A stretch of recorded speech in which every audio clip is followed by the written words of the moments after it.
తెలంగాణ అసెంబ్లీలో గవర్నర్ ప్రసంగానికి ధన్యవాదాలు తెలిపే తీర్మానంపై అధికార కాంగ్రెస్ ప్రతిపక్ష బీఆర్ఎస్ల మధ్య చర్చ హాట్గా సాగింది.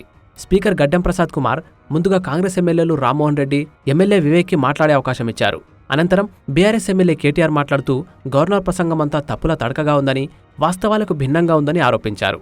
గవర్నర్ ప్రసంగం దివాళకోరు ప్రసంగమని అన్నారు. కాంగ్రెస్ పార్టీపై ఆయన తీవ్ర విమర్శలు చేశారు. తెలంగాణ రాకముందు బీడుబారిన భూములుండేవని, 10 ఏళ్ల బీఆర్ఎస్ పాలనను విధ్వంసమంటే ఎలా అని కాంగ్రెస్ నేతలను ప్రశ్నించారు. కాంగ్రెస్ హయాంలో ఆత్మహత్యలు, ఆకలి కేకలు ఉన్నాయని మంత్రి కేటీఆర్ అన్నారు.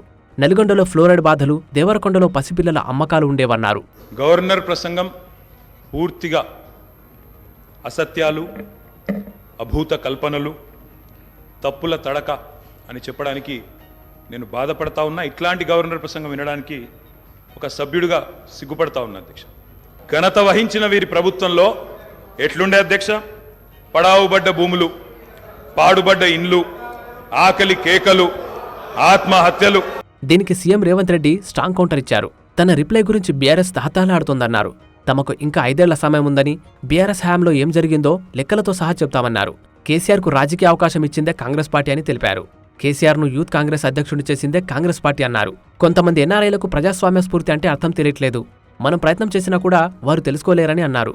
ఈ సందర్భంగా ఎన్ఆర్ఐలను నాన్ రియలబుల్ ఇండియన్స్ అని ఎద్దేవా చేశారు. కృష్ణా జిల్లాలో వాటా కోసం పోరాడింది కాంగ్రెస్ నేతలేనని, కేసీఆర్కు పదవులు ఇచ్చింది కాంగ్రెస్ పార్టీనే అని, ఎమ్మెల్యే కాకుండానే హరీష్ రావును మంత్రి పదవి ఇచ్చింది వైఎస్ రాజశేఖర రెడ్డి అని ముఖ్యమంత్రి రేవంత్ రెడ్డి గుర్తు చేశారు.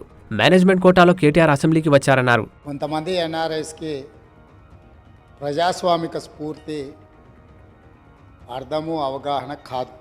మనం ప్రయత్నం చేసినా కూడా వారు తెలుసుకునే ప్రయత్నం చేయరు. దీనిపై కేటీఆర్ మండిపడుతూ తెలంగాణ ప్రజలు ఎన్నుకున్న వ్యక్తి కాకుండా ఢిల్లీ నామినేట్ చేసిన వ్యక్తి సీఎం అయ్యారు. ఎన్ఆర్ఐలకు టికెట్లు అమ్ముకున్నదెవరో చెప్పాలి, సోనియాను బలిదేవత అన్నది ఎవరో ప్రజలకు తెలుసునని ఎద్దేవా చేశారు. ఎన్ఆర్ఐని తీసుకొచ్చి పార్టీ అధ్యక్షురాలని చేసింది ఏ పార్టీనో అందరికీ తెలుసన్నారు. తెలంగాణ తెచ్చిన నాయకుడు కేసీఆర్ను ఏకవచనంతో పేరు పెట్టి పిలవడం ముఖ్యమంత్రి సంస్కారానికి నిదర్శనమన్నారు. సీఎం అయ్యాక కూడా రేవంత్ మాట తీరు మారడం లేదని విమర్శించారు. చీమలు పెట్టిన పుట్టలో దూరిన పాము. అధ్యక్ష, కాంగ్రెస్ అనే పార్టీలో పాపం మా బట్టన్న, మా శ్రీధర్ అన్న, మా దామోదర్ అన్న, మా ప్రభాకర్ అన్న, అదేవిధంగా మా ఉత్తమన్న, మా కోమటిరెడ్డి వెంకటరెడ్డి అన్న, మా దామోదర్ అన్న, వీళ్ళందరూ కలిసి పెట్టిన పార్టీలో ఇవాళ దూరి ముఖ్యమంత్రి పదవి తీసుకుని ఆయన చీమలు పెట్టిన గుట్టలో పాముల గురించి మాట్లాడితే చాలా చండాలంగా ఉంటుంది సార్. దయచేసి. భోజన విరామం తర్వాత మళ్లీ మొదలైన శాసనసభలో ముఖ్యమంత్రి రేవంత్ రెడ్డి సుదీర్ఘంగా మాట్లాడారు.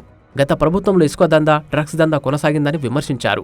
ఇసుక దందాను ప్రశ్నించిన నేరేళ్ల దళితులను చిత్రహింసలు పెట్టారని సీఎం గుర్తు చేశారు. మొత్తం మీద కాంగ్రెస్ ప్రభుత్వం మొదటి 2-3 రోజులు సైలెంట్గా ఉన్నప్పటికీ బీఆర్ఎస్ పార్టీ తమ అటాకింగ్ను స్టార్ట్ చేసినట్లు కనిపిస్తోంది.